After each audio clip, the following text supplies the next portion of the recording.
Guys, I'm Steve. Welcome back to the channel. Welcome back to another video. If it's your first time stopping by the channel, hit that subscribe button. Trust me, you won't regret it. You're a returning subscriber. As always, guys, welcome back, and I do appreciate the support. Guys, people have absolutely lost their minds in the United States of America, and it don't seem to be getting any better. Now, a couple of days ago, we reported on the breaking news that happened out there in Georgia, Covington, Georgia, to be exact. Shout out Covington. And it was involving a Walmart employee that went in there and took the lives of 2 people while injuring a third. Now, in addition to him doing this, he went and killed this woman right here, this young lady, Akila Clark, at her home. She's 19 years old. This guy was working overnight in Walmart, stacking shelves and stuff like that, with 2 other male employees, where he shot one who survived, and you'll get an update in this video about him. His name is Ryan Bradley. He's 29 years old. He's the lone survivor. The other 2, the other man that was shot, his name is Caleb Barksdale. May he rest in peace. He was 21. He was killed in the store. Now, Akila Clark was killed at her house, where he drove 2 miles from the first shooting and broke in her house and just shot her in her mother's room in front of her mom. I don't know what has people doing this type of stuff, you know, but I mean, it's wild out here now. I mean, it's at any given time, somebody can just snap and lose it. This guy is currently, the shooter, Dwayne Ida, the gunman, is currently in Augusta, Georgia, in critical condition in the hospital, and you'll hear more about him. But I want you to take a look at this, because I'm going to show you the 911 calls. Listen to the franticness in the people's voices. And I can only imagine how hard these people was going through after witnessing such a sad situation. Take a look, and we'll come back with commentary. Thanks for being with us. I'm Jennifer Bellamy. And I'm Jonathan Martin. Terrified employees trapped inside that Newton County Walmart, whispering for help as gunshots were ringing out. And tonight, the heartbreaking moments inside the store and a home a mile away heard on 911 calls. Deputies say a Walmart employee, 24-year-old Dwayne Ida, shot 2 co-workers, 21-year-old Caleb Barksdale and 29-year-old Ryan Bradley. Barksdale was killed. Investigators then say Ida drove to the home of a third co-worker, 19-year-old Akila Clark, where he shot and killed her. 11 Alive's Angelina Salcido is live for us in Newton County tonight in front of the Walmart Supercenter on Salem Road. And Angelina, we know you listened to those 911 calls and heard how this all played out. Yeah, and guys, you can hear just how terrifying this was for those employees that were inside working overnight. You can also hear the reflection in one of the manager's voices, who actually let Ida back inside of this store, not knowing that he was armed. You can also hear the screams and the cries of Akila's mom and sister, who called for help, and that help could not come soon enough. I will tell you that those screams and cries might be hard for you to listen to. Walmart on Salem Road, we got an active shooter in the store. Panic and chaos. How many shots did you hear? About 8. Walmart employees working overnight, trapped in the building, not knowing if they were in danger. I'm in the bakery area. Are you shot? No, ma'am. I'm hiding. But those close to the gunfire. I need an officer out here right now. There's a victim shot. He's on the floor right now. He's bleeding out. One of the Walmart managers told dispatch he knew who the shooter was. His name is E-D-U-H. E-D-U-H? Yes. Okay. Is he an employee there? Yes. Yes, ma'am. Yes, ma'am. Do you know if he still has the weapon on him? I believe so. I believe so. It's possible, yes. I let him back in because he said he had his bag. He said he had his bag in there. Sergeant Jack Redlinger says 24-year-old Dwayne Ida opened fire on 2 of his co-workers inside Walmart before driving up the road to target another. Mr. Ida left the store, retrieved a handgun, re-entered the store. A mile and a half away. He's on my daughter. He's on your daughter. 19-year-old Akila Clark lay dead on the floor of her mother's room after deputies say Ida broke into the home and shot her.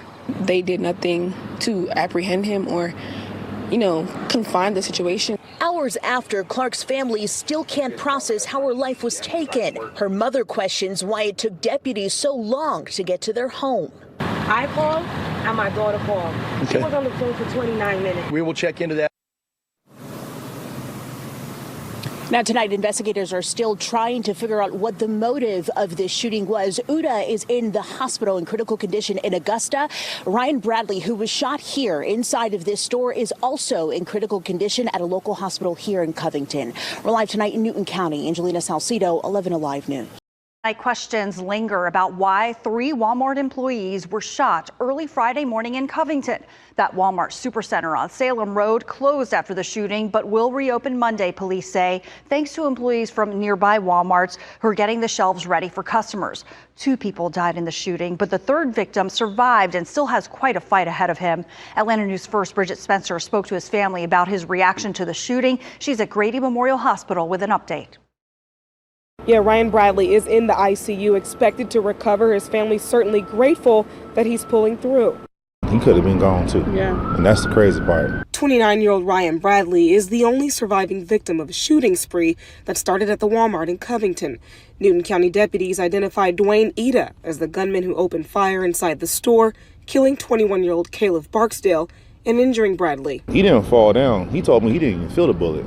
Nah, he ran for his life. Ida then drove to 19-year-old Akilah Clark's house and killed her, according to investigators. Bradley's family says his co-workers were his primary concern. Once I showed him the situation about what happened to the girl, what happened to the other 2 people that was involved, he was more so worried about, their welfare and their families. Ida was apprehended in South Carolina, but not before shooting himself, police say.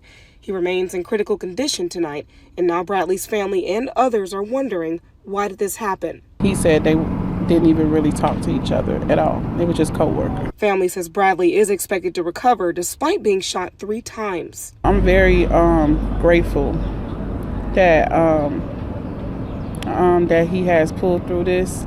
I do send my condolences to the other family. His brother says he has physical rehab ahead, but he's more concerned that the mental anguish will take longer to deal with. He's shocked just as much as we are shocked. We're told he's the father of a young son. We're sharing information about his online fundraiser on AtlantaNewsFirst.com. In Atlanta tonight, Bridget Spencer, Atlanta News First. Guys, that's the sad story, man. I mean, this whole thing is just sickening to me. Still don't know what the motive was. We don't.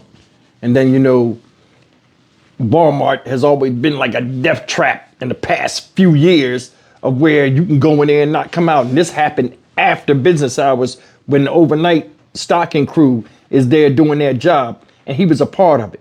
What he did was cold and calculated. Went outside, you heard what he said? Hey, I left my bag in there. Went back in there with a gun. All hell broke loose. People hiding and all kind of stuff. And, that's a fear for anybody. Being in Walmart or just anywhere where it's a mass shooter just shooting people and you don't know what it's about. You can hear the shots and you can hear people screaming, people scrambling, and you not thinking about, you don't know if you'll make it out of there or not. See, I'm gonna tell you something. We do these stories where people shoot guns in the streets, hit other people, innocent people get hit, a lot of times kids and stuff, and a lot of focus is on the act, but not the effect that it has on people that are involved either directly or indirectly. You got these people creating war type situations, right? And you got to think about the PTSD that brings those that are caught up in that war type situation. You know what I'm saying? It's not normal for most people to see a body bleeding out like they said in the 911 call. And you trying to render aid or don't know what to do, and you don't know if he's coming back or not. Imagine how the employee feels that opened the door to let him come in there and commit carnage, unknowing he was going to do that. It's crazy. This guy did that, then he ran out of there, and then he went to a girl's house, kicked the door in. If you looked at the other video I did about this, you could see his footprint near the doorknob. He kicked the door in and beeline right to her. I want to know what the motive is in this, because this seemed like it's very much hate driven. Then he ran to South Carolina and shot himself when he got caught by police, and he's recuperating in Augusta, Georgia right now. Shout out Augusta. Don't understand it, man. Ain't trying to understand it, but I do know, man. You can talk about the laws need to change and, all of this type of stuff, But I mean, what is the root cause of people just going haywire and just attacking other people? It's just like nowadays, the way we relate to each other is like mind boggling, to where the simplest indiscretion or anything got to result in bloodshed. And it ain't just your blood being shed, it's just you being bled out, period. Everything results in death now when somebody gets mad at somebody else. It makes no sense, man. This young man, Ryan Bradley, man, I hope he continues to make a recovery. Said he had a son.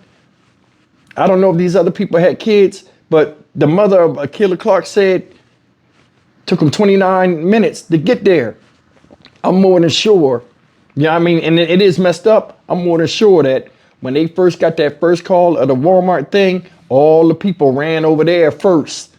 And you know what I'm saying? They put that as secondary. You know how it is sometimes when you get 911 calls. And speaking of 911, let me say this before I get out of here. 911 is a damn joke. And I ain't quoting PE. Nowadays it is. You can call 911 and they'll ask you a survey of questions. Especially out here in Houston. You call 911 now, you'll get an answer machine. Fire, EMS, or police. Then you hit that and then you gotta be on the line again on hold until somebody decides to answer the call. Has the world gotten that bad to where you got to wait up to 2 to 3 minutes to even hear a human being's voice for some action is taken? By that time, it's too late. That's another thing that need to be fixed. I'm Stock Market Steve for the Dynamic Reason channel. As always, like, comment, share, and subscribe. Prayers and condolences for everybody that lost somebody in this story.